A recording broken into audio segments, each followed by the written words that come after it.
Your general opinion? Asperger's is a bit like social dyslexia. It's a bit like if you're in a city where the traffic lights system all of a sudden changes, so that the red means green and green means stop, and you have to calculate what you're interacting with people. If I was talking about something familiar that I know a lot about, I can talk to people and they wouldn't really be talking back to me. I could tell them things. And that gets rid of that kind of social dyslexia, because you're not then listening to people. It's not a social conversation. Then you don't have to look at their body language or know if they're not interested, and you don't have to do that. You just talk at people, then all of a sudden you're just kind of dominating conversation. People with Asperger Syndrome are quite unique. It includes people that have significant difficulties in social relationships.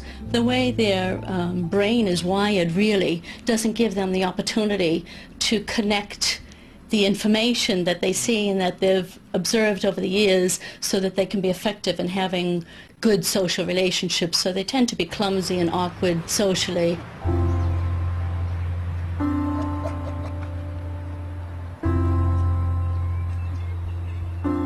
Up to a few years ago, I didn't realise people had emotions. It's not something I considered. It's not even something that I knew I should consider. It was like being blind to it. People just thought I was eccentric, you know, just that's Dave. It was a very kind of superficial type of world I interacted in. But when you think about it, the way chimpanzees are interacting in a group, they know when to offer help to others. If one chimp is injured, they probably give it a hug. Or if they put out their hand, they know waving around the hand gives them oranges now or bananas or whatever. See, a person with Asperger's lives on the physical level. If they can see, touch, measure, that's what's real to them, whereas emotions are invisible, you cannot see them. So we don't consider that or don't know that they're there to be considered. David, can you tell us the kinds of problems that you've had, or the difficulties that you had that you'd like some support with? Well, essentially the thing with Asperger's is it's difficult to make friends. You don't really feel familiarity for people. There's only a few people who have known very well, maybe over several years, you know, that they don't actually feel awkward in their presence. Do you think that might have something to do with the difficulty that people with Asperger's have in predicting?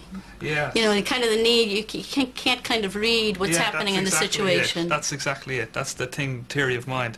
So what happens is you don't have a model that you can actually put in your mind to predict what joke would make a person laugh or they would find offensive. You don't really know what the person is like. So I don't actually create a conversation that allows me to get to know people, I think.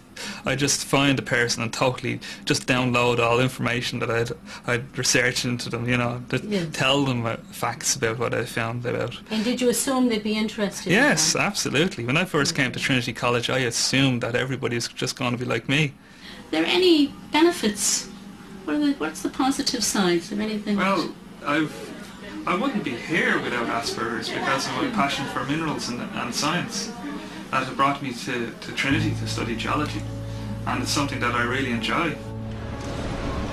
I stopped comparing myself to other people and trying to compete and simulate or try to be like other people. You know, I just accepted myself as being an Aspie. That's what we call ourselves, you know. So I just compared myself to other Aspies.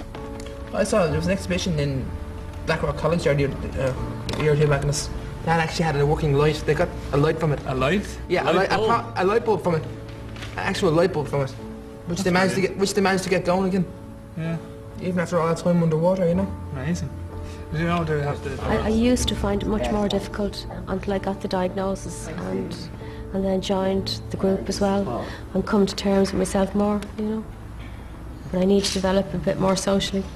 Group set up in 2002, May 2002. I emailed Aspire, and then they, I just got them to send around my email to any people who wanted to join or start a group with me. I have a selection of friends that, you know, that I talk to, but I haven't talked to them in a while now. You know, it's been a while since I really kept in contact. But I mean, I know I can't really expect to be invited to every big social occasion, but I just think that if I do, it'd be nice. That'd be one of the main objectives of the group, would be to try and develop social skills a bit better, you know, so hopefully we can put that into practice eventually. Yeah.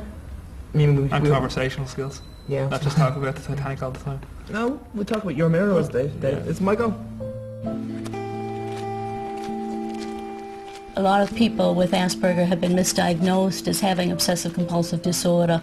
They certainly have the behaviors that fall under that category, more around collecting things or having a particular body of knowledge that would be excessive for someone at their age. Maybe a 10-year-old would know everything there was about the French Revolution, and you'd say, well, this is intellectual brilliance, but it's kind of isolated and not terribly appropriate or common for a child that age. What I have my hand on here, it's a fault line. It's about 40 kilometres long. It begins from southern Tala, continues all the way to the Kings River. The actual fault zone itself is about 20 to 40 metres wide, and it's mineralised by iron and manganese. The brown colour that you see in the rock here is actually iron. Goethite is the name of the mineral. And there's also another mineral called hollandite and cryptomelaine. The rock itself was formed when the fault moved, actually kind of moved in a way that actually pulled apart the two sides of the fault line. And as a result, the hot water came from below. It's about 200 kilometres. My areas of interest is my strength, which has not got to do with people. It's got to do with something that has regularity and predictability. I know exactly where every single mineral specimen or rock specimen I've ever collected is from, what it is. About 1,000 are on display around my house and my office. If you look at most things, they don't have a random shape. But a crystal, it looks like it's made by hand. So that's the fascination I have. It's just the beauty and the regularity of crystals. As a child with Asperger's, you know, crystals all of a sudden in a chaotic world gave me something that was like an anchor.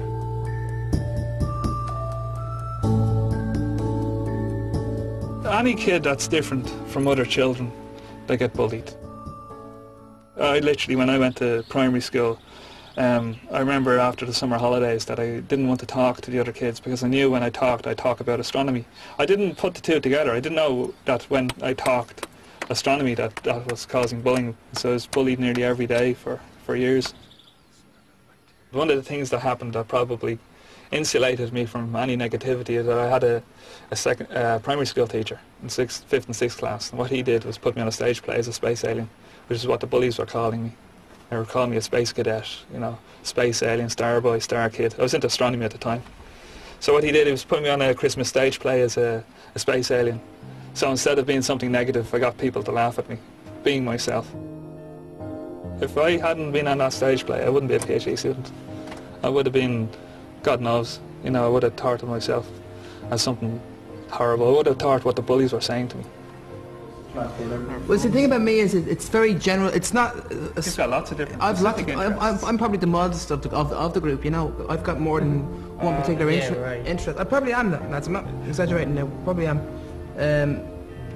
I like reading and watching the films just like Killian does. You know.